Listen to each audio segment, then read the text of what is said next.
నలుగురు కలిసి పేకాట ఆడుతుంటే అనుకోకుండా పోలీసులు వచ్చారు. అందరు పరిగెత్తిపోయారు. ఒక్కడు మాత్రం డైరెక్ట్గా వెళ్ళి జీబులో కూర్చున్నాడు.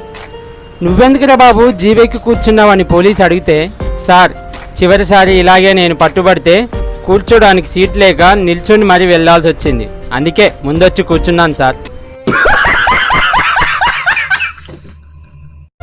ఏ తల్లిదండ్రులు అయితే నేను చిన్నప్పుడు పడుకుంటే ఎంతో ఆనందించేవారో వాళ్ళే ఇప్పుడు నేను పడుకుంటే తన్ని మరీ లేపుతున్నారు.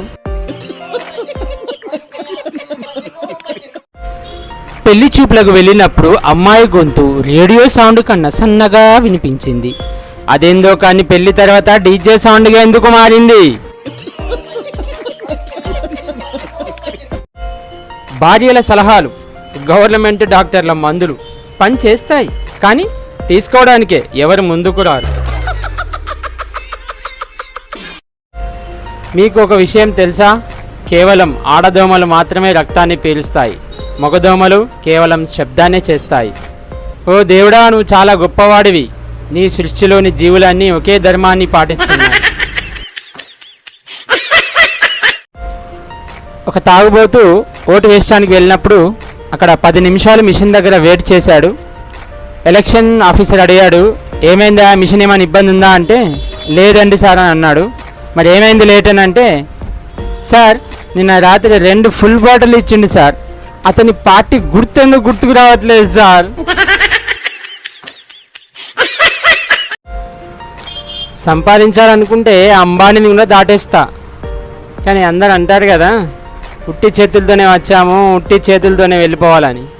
ఈ మాత్రం దానికి సంపాదించడం ఎందుకని.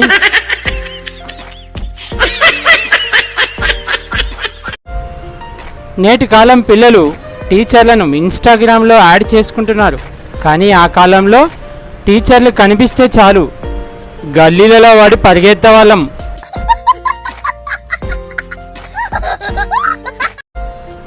బతికిపోయాం.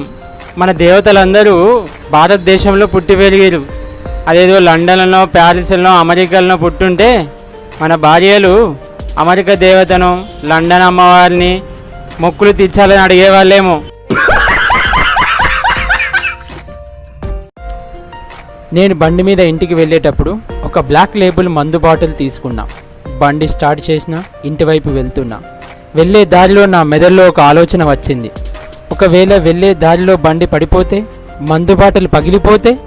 అందుకే అక్కడే విప్పి మొత్తం మందు బాటిల్ తాగేసిన. మీరు నమ్ముతారో లేరో, నేను తీసుకున్న నిర్ణయం ఎంత కరెక్ట్ అంటే వెళ్ళే దారిలో 4 సార్లు బండిపై నుండి పడ్డా తెలుసా. కేవలం మేధావులు మాత్రమే సమాధానం చెప్పగలరు.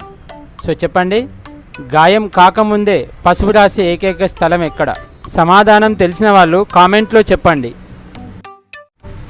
అదేందో కానీ మొబైల్ ఫోన్ ఒక గంట సేపు వాడకుండా పక్కన పెడితే అందులో నుంచి ఏదో వాయిస్ మెసేజ్ వినిపిస్తుంది. సార్ మీరు బతుకున్నారా, చచ్చిపోయారా? భగవంతుడు శ్రీరాముడు రావణ రాజ్యంపై దండెత్తడానికి వానర సైన్యాన్ని ఎందుకు ఎంచుకున్నాడో తెలుసా? ఒకవేళ మానవులను ఎంచుకునే ఉంటే రావణుని స్వర్ణరాజ్యాన్ని చూసి సగం మంది రావణుని వైపే వెళ్ళేవారు. ఆడవాళ్ళు లేకుంటే ఇల్లు గడవదంటారు కదా. ఇల్లే కాదు, వాట్సాప్, ఫేస్బుక్, ఇన్స్టాగ్రామ్ కూడా నడవవు.